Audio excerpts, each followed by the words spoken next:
Assalamu alaikum, my dear students. My name is Muhammad Qasim. I hope you all are fine. Beta, today we start our next lecture, which is lecture number 2, chapter number 1, problem solving. बेटा इससे पहले आप लोगों ने देखा था problem solving के, आपने कुछ स्टेप्स देखे थे, ठीक है, कि प्रॉब्लम को हम किस तरह से सॉल्व करते हैं, इसके बारे में हमने सारा पढ़ा था कि प्रॉब्लम क्या होती है, फिर उसको सॉल्व करने के लिए हमारे पास क्या क्या टेक्निक्स और क्या क्या सिनेरियोज हमारे पास होते हैं। फिर उसके बाद आज हमारा नेक्स्ट टॉपिक है विच इज़ फ्लो चार्ट्स। बेटा फ्लो चार्ट्स क्या होता है? बेसिकली फ्लो चार्ट्स आपके पास pictorial representation of the document या graphical representation of your problem is known as a flow chart. तो इसकी क्या डेफिनेशन है आपके बुक में? इसकी डेफिनेशन है बेटा, a flow chart is the graphical presentation of the steps to solve a problem. मैंने प्रीवियस लेक्चर में भी आपको एक बात कही थी कि जितने अच्छे तरीके से आपका जो तस्वीरी शक्ल में आपको कोई चीज़ अगर दिखाई जाए तो वो आपको ज़्यादा अच्छे तरीके से अंडरस्टैंड होती है एज़ कम्पेयर टू कि अगर आपको कोई रिटन फॉर्म में या औरली आपको कोई चीज़ बताई जाए तो वो इतने अच्छे तरीके से आपके जहन में नहीं बैठती। तो इस वजह से आपके पास जो फ्लो चार्ट है is the graphical presentation of the problem. Graphically करते हैं, ठीक है, ताकि तस्वीरी शक्ल में करते हैं ताकि आपको ईजीली और अच्छे तरीके से आपके जहन में बैठ जाए कि बेसिकली प्रॉब्लम का स्केच है क्या। So we use symbols for each steps and these symbols are connected with the help of the arrows to show the flow of processing. इसमें बेटा आपके पास जो है कुछ सिंबल्स यूज़ किए जाते हैं फ्लो चार्ट के अंदर। जब भी आप प्रेजेंटेशन कर रहे होते हैं कुछ सिंबल्स यूज़ किए जाते हैं और उनका फ्लो एरो से बताया जाता है कि पहले ये वाली चीज़ आएगी, फिर नेक्स्ट हम ये वाला काम करेंगे, फिर नेक्स्ट हम ये वाला काम करेंगे। तो इस तरह से आपके पास फ्लो चार्ट क्या है? बेसिकली ग्राफिकल, एक तो ग्राफिकल प्रेजेंटेशन है, ठीक है, फिर उसके बाद इसमें क्या चीज़ यूज़ करते हैं? सिंबल्स यूज़ करते हैं, ठीक है, फ्लो ऑफ इंफॉर्मेशन के। तो बेटा अगर फ्लो चार्ट की डेफिनेशन आती है तो आपने ये डेफिनेशन लिखनी होगी, ठीक है, फ्लो चार्ट की डेफिनेशन। तो ये इंपॉर्टेंट डेफिनेशन है, ठीक है, अक्सर बोर्ड पॉइंट ऑफ व्यू से ये इंपॉर्टेंट है, तो ये आ जाती है आपके पास, तो इसको आप लोगों ने ज़रूर अपने जहन में रखना है कि फ़्लो चार्ट क्या है। बेसिकली बेटा ये ना 10th के सिलेबस से आपके मिलता है, जाके यहाँ पे थोड़ा बताया हुआ है तो वहाँ पे 10th के बुक में आपके पास एक्सप्लेन करके बताया हुआ है, इसलिए उस लिहाज से मैं आपको बता रहा हूँ कि जो 10th के लिहाज से इंपॉर्टेंट चीज़ें थी जिसमें फ़्लो चार्ट आता था, प्रॉब्लम सॉल्विंग के स्टेप्स आते थे, तो बेटा सेम एज इट इज़ आपके लिए ये वाले भी आपके पास एज इट इज़ ही जो हैं वो इम्पॉर्टेंट हैं, इसको भी आपने याद करना है। सो फ्लो चार्ट की डेफिनेशन आपने बुक में आपको दी हुई है, ठीक है, एज इट इज़ बुक में है आपके पास, तो इसको आप लोगों ने याद करनी है। नेक्स्ट जो इसका पॉइंट है, नेक्स्ट जो इसका टॉपिक है वो है importance of flow chart in problem solving, कि क्या फ्लो चार्ट की इंपॉर्टेंस है प्रॉब्लम सॉल्विंग के अंदर। बेटा मैंने आपको पहले भी एक बात कही कि आपके पास जो है तस्वीरी शक्ल में जो चीज़ होती है उसको आप इजीली अंडरस्टैंड कर सकते हैं। तो इसमें भी ऐसे ही है कि आपके पास फ्लो चार्ट इसलिए बनाते हैं कि एक आपके पास रिटन फॉर्म है। सबसे पहली बात तो ये है कि आपको उसको पढ़ने के लिए, ठीक है, बहुत ज़्यादा एक टाइम चाहिए, सारा गो थ्रू करके आपको पढ़ना पड़ेगा। लेकिन फ्लो चार्ट की मदद से क्या होता है कि आपको ईच एंड एवरी फ्लो का पता हो रहा है कि ये प्रॉब्लम है, ठीक है, इसके ये वाले स्टेप ऐसे आ रहे हैं, ये वाले स्टेप आ रहे हैं। जो तस्वीरी शक्ल में आपका उसको आपको पढ़ने की, रीड आउट करने की ज़रूरत ही नहीं है। आप उसको ईजीली उस स्केचेस को, ठीक है, उस सिम्बल्स को, उस ग्राफिकल प्रेजेंटेशन को अच्छे तरीके से देखेंगे तो आपको इजीली अंडरस्टैंड हो जाएगा बेसिकली बेटा कि प्रॉब्लम आपके पास है क्या। तो इंपॉर्टेंस फ्लो चार्ट की ऑब्वियसली प्रॉब्लम सॉल्विंग के अंदर बहुत ज़्यादा इंपॉर्टेंस है फ्लो चार्ट की, ठीक है। इसको प्रोग्रामर जो हैं वो ज़रूर बनाते हैं ताकि कोई भी फ्लॉज और कोई भी गलती के चांसेस कम से कम हों। तो अब ये नेक्स्ट जो है determining the requirements for the flow chart, कि फ़्लो चार्ट को बनाने के लिए आपके पास कौन कौन सी रिक्वायरमेंट्स या कौन कौन सी ज़रूरियात हैं जो आपको चाहिए फ़्लो चार्ट को बनाने के लिए। तो बेटा सबसे पहले जो इसमें पॉइंट है वो है आपके पास इनपुट्स का। इनपुट्स क्या होती हैं? जब भी आप यूज़र से कोई चीज़ लेते हैं, ठीक है, कि उसे कहते हैं कि आप एंटर करें कोई भी चीज़, तो वो बेसिकली आपके पास इनपुट होती है।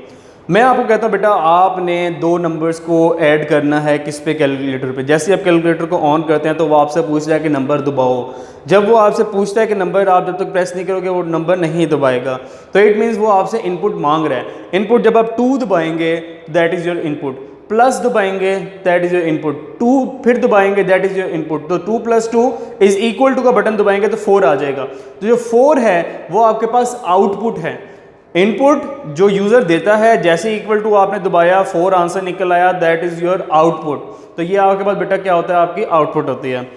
तो इनपुट आ गया आपके पास, अब जो प्रोसेसिंग होती है ना आपके पास इस उस इनपुट की, that is called the processing. ठीक है, फॉर एग्जांपल आपने 2+2 दिया इनपुट, 2+2 दिया, प्रोसेसिंग क्या करेगी कि प्लस के ऑपरेटर को समझेगी कि बेसिकली ये जो दो नंबर्स हैं इसको प्लस करवा रहा है। जब प्लस करवाने का आपके पास प्रोसीजर है, सारा का सारा प्रोसेस है, वो सारा का सारा आपका प्रोसेसिंग पार्ट में आएगा। किस में आएगा? प्रोसेसिंग पार्ट के अंदर बेटा आपके पास वो स्टेप आपके पास आएगा कि 2+2, वो बेसिकली जो ऑपरेटर है कि 2 और 2 के दरमियान में जो प्लस का ऑपरेटर लगा हुआ है वो आपके पास प्रोसेसिंग के पार्ट में आएगा। तो that is called your processing. After the processing of the numbers बेटा आपके पास वो किस में शो हो जाएगा? आउटपुट में शो होगा।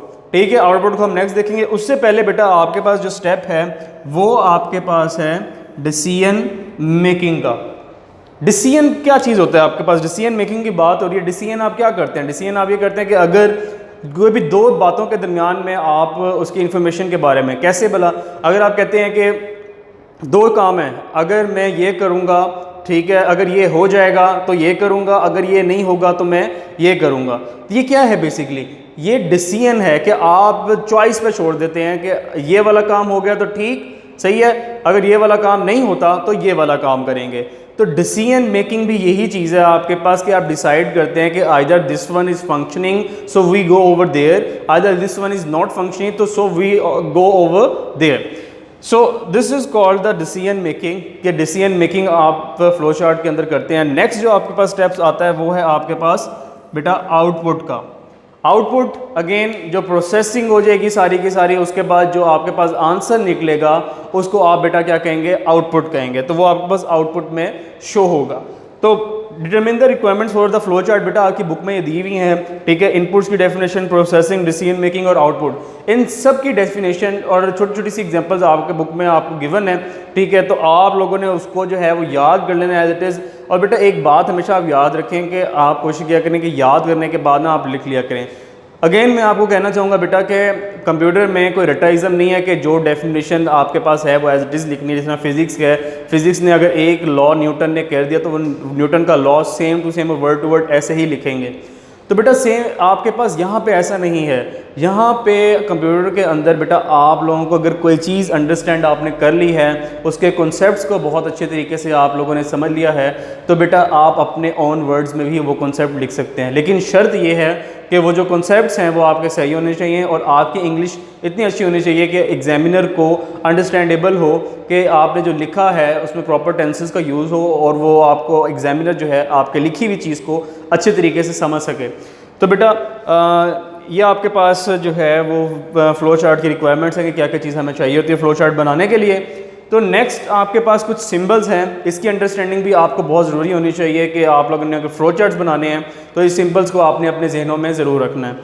सो सिंबल्स एंड नेम्स हैं, इसकी जो डेफिनेशन है वो प्रॉपर आपको बुक में दी हुई है। ठीक है, मैं आपको एक्सप्लेन करते जाता हूँ उसकी डेफिनेशन साथ के साथ। सबसे पहले ये जो एरो आपको शो होता है, ठीक है, इसको आप फ्लो लाइन कहते हैं। जिस तरह आपने डेफिनेशन में पढ़ा, ठीक है, कि आपके पास arrows to show the flow of processing, arrows show करते हैं। तो एरो जो है इसका इंपॉर्टेंट पार्ट है, जो इंपॉर्टेंट एलिमेंट है। तो एरो को हम कहते हैं फ्लो लाइन, उसको फ्लो लाइन कहते हैं। ये बेसिकली क्या होता है, ये बताता है कि आपके पास अभी ये स्टेप चल रहा है, स्टेप के बाद जो नेक्स्ट स्टेप पे आप मूव करेंगे तो आप एरो लगा देंगे कि ये नेक्स्ट स्टेप पे। फॉर एग्जांपल आपके पास, ठीक है, ये एक स्टेप है, इसके बाद इस नेक्स्ट स्टेप पे आना है अगर आपने, ठीक है, इस स्टेप पे आना है आपने, तो आप फ्लो ऑफ इंफॉर्मेशन ऐसे देंगे। हमेशा बेटा ऊपर से नीचे की तरफ आपके पास फ्लो स्टार्ट होता है। ठीक है, तो यहाँ पे अगर आप कोई फंक्शन परफॉर्म कर रहे हैं, ठीक है, फॉर एग्जांपल आपके पास स्टार्ट हमेशा इस वाले सिंबल से होता है, ठीक है, देन यहाँ पे इंफॉर्मेशन, देन यहाँ पे, और इसका एंड आपने दे देना है यहाँ पे।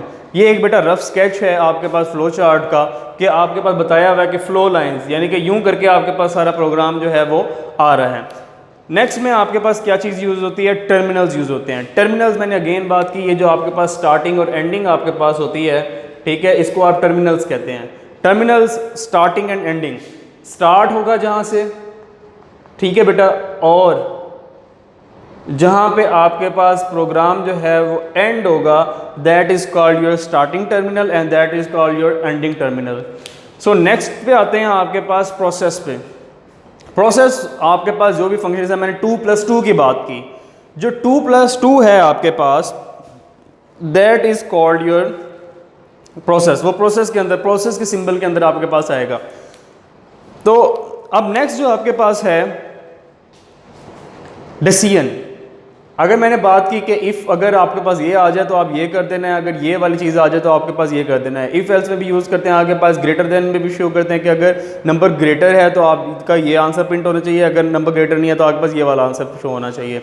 तो बेटा आपके पास ये डिसीजन काम करता है। नेक्स्ट आपके पास इनपुट आउटपुट है कि आपके पास जो ये आपका पैरेललोग्राम आपको शो हो रही है, ठीक है, ये आपके पास इनपुट एंड आउटपुट का सिंबल है आपके पास।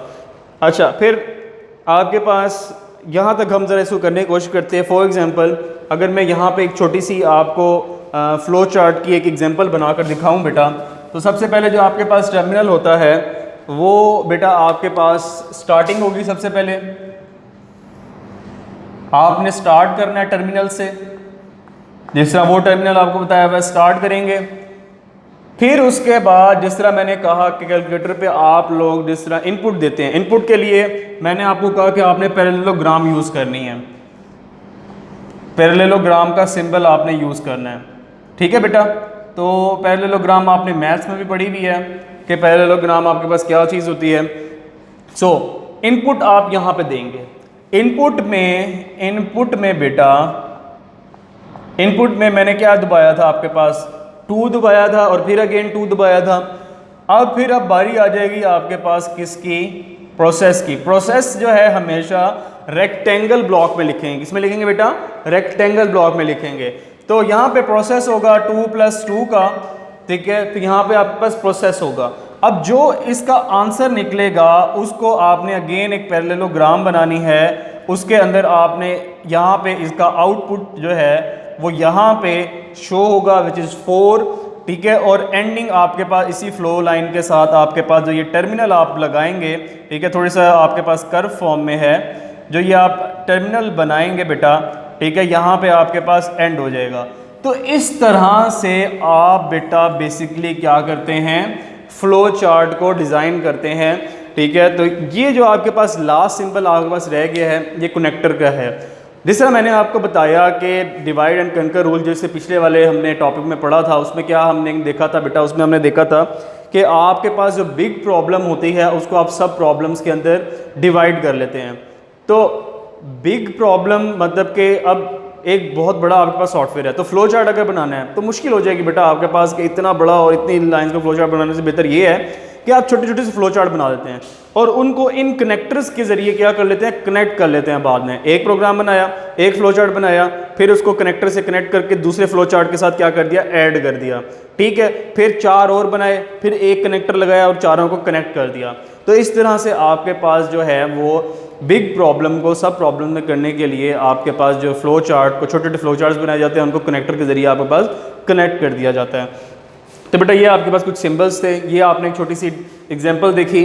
कल जो है हम मज़ीद इस बुक में आपके पास जो एग्जांपल्स हैं काफ़ी सारी कोशिश करेंगे हम कवर अप करें, और इसके बारे में मैं आपको एक डिटेल जो कल का लेक्चर है, ठीक है, वो जो नेक्स्ट लेक्चर होगा आपके पास विच इज़ लेक्चर नंबर 3 जो होगा आपके पास, उसमें हम मज़ीद और मोर क्लियर करके देखेंगे कि बेसिकली फ़्लो चार्ट की आपके पास जो एग्जांपल्स हैं वो किस तरह से हैं, ठीक है, उसको किस तरह से डिज़ाइन किया जाता है, किस तरह से इनपुट्स, किस तरह से प्रोसेसिंग, किस तरह से डिसीजन मेकिंग लिए जाते हैं और किस तरह से आपके पास आउटपुट शो की जाती हैं। तो बेटा आपके पास जो लेक्चर नंबर 3 होगा उसमें हम डिटेल यही चीज़ फ्लो चार्ट के बारे में पढ़ेंगे।